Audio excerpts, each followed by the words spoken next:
আসসালামু আলাইকুম সুপ্রিয় দর্শক শ্রোতা বন্ধুরা, আপনারা যে যেখান থেকে আমাদের এই ভিডিওটি দেখছেন সকলকে আন্তরিক শুভেচ্ছা জানিয়ে শুরু করছি আমাদের আজকের এই ভিডিও প্রোগ্রামটি। দেখতে পাচ্ছেন ক্যামেরার সামনে নিয়ে এসেছি এক অপরূপা সুন্দরীকে, তার কথাগুলো আপনাদের সামনে তুলে ধরবো। চলুন শুনে আসা যাক এই সুন্দরী মিষ্টি আপুর কথাগুলো।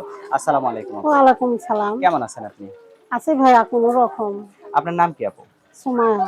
কোথায় থাকেন সুমাইয়া আপু? আমি থাকি রেডিও কলোনিতে থাকি। সাভার রেডিও কলোনিতে থাকেন? হুম। আর আপনার গ্রামের বাড়ি কোথায়? গ্রামের বাড়ি মনে করো জামালপুরে। জামালপুরে গ্রামের বাড়ি? হুম। এখানে কার সাথে থাকেন? এখানে ওই যে মা আছে, সৎ মা আছে, তার কাছেই থাকি। সৎ মায়ের কাছে থাকেন? হুম। আপনার ছেলে মেয়ে কয়জন? আমার একটা বেটি। একটা মেয়ে? হুম। মেয়ের বয়স কত?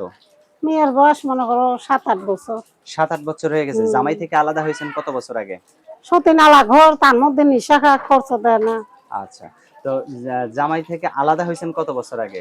জামাই থেকে ছাড়াছাড়ি হয়েছে কত বছর আগে? ছাড়াছাড়ি করছি মনে করো তাও বাচ্চারা যখন 1-1.5 বছর, তাও জিগায় না, আসে না, ও পরে আচ্ছা, নিজেই তখনই বলছি তালাক দিয়ে দাও। নিজেই তালাক দিয়ে দিছেন। হুম। তো এ পর্যন্ত আর বিয়ের শাদী বসেন নাই? না, কেন বসেন নাই? বসি না, মনে করো যৌতুকের কারণে খরচপাতি লাগে, সৎ মা তো এই ছোট বাচ্চাটাকে কিভাবে আপনি কষ্ট করে বড় করলেন? কষ্ট করে বাসা বাড়িতে খাইয়ে খাইয়ে বড় করছে, মানে কাজকর্ম বাসা বাড়ির কাজ কইরা। কাম করে টেরে বড় করছেন। হুম। তো এখন যে আপনি ক্যামেরার সামনে আসছেন, এখন যদি কেউ বিয়ে করতে চায় বিয়ে বসবেন?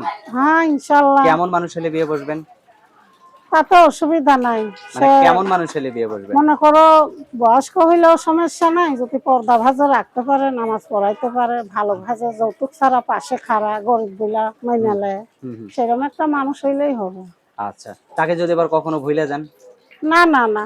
কোনো সময় ভুলবেন না? না, অনেক সত কষ্টের মানুষ, কেন বলবো। কথা দিলেন তো? ইনশাল্লাহ। আচ্ছা, আপনার কি ক্যামেরা সেট আছে? আছে মনে করো ওই যে নষ্ট, কি নষ্ট? ওই যে টাচ নষ্ট। টাচ নষ্ট হয়ে গেছে? হুম। কল দিলে আসে যায় না? কল দিলে না, আসেও না যায়ও না? কল দিলে আসে কিন্তু ক্লিয়ার হয় না, টাচটা নষ্ট। আচ্ছা, তো এখন যদি আপনাকে কেউ ক্যামেরা সেটটা ঠিক করে দেয়, আপনি তার সাথে ভিডিও কলে কথা বলতে পারবেন? হ্যাঁ, কথা বলতে পারবো। সত্যি কথা বলবেন? সত্যিই কথা বলবো। তাকে আবার ফাঁকি দিবেন না তো? পাশে যদি আইসি জাত খালে গরিব বুলা, হুম। সে যদি পাশে রাখে, তার পাশে আমি সারা জীবন থাকবো। আচ্ছা, অসংখ্য ধন্যবাদ। আপনার কথাগুলো খুবই ভালো লাগলো। আপনার ফোন নাম্বার আমার হাতে যে নাম্বারটা দিয়েছেন, এটাই আপনার সঠিক হ্যাঁ, নাম্বার? এটাই নাম্বার। এটা কি আপনার ইমো নাম্বার? হ্যাঁ, এটাই ইমো নাম্বার। আচ্ছা, তো আমি বলি আমার সাথে সাথে আপনিও নাম্বারটা বলেন, হ্যাঁ? 013 013 49 49 49 49 86 86 14। 14। এটাই তো আপনার ফোন নাম্বার? হ্যাঁ হ্যাঁ হ্যাঁ। আচ্ছা, আর কিছু বলার আছে আপনার? আর কি বলবো ভাই, গরিব বুলে যে পাশে খারাপে দয়া মায়া কইরা যৌতুক লেবে না, তার পাশে সারা জীবন ডাল ভাত খেয়ে তার পাশে থাকবো। আচ্ছা, অসংখ্য ধন্যবাদ আপু। হ্যাঁ, ভালো থাকবেন। প্রিয় দর্শক, আপনারা ভালো থাকবেন। আজ এ পর্যন্তই। দেখা হচ্ছে নতুন ভিডিওতে। আল্লাহ হাফেজ।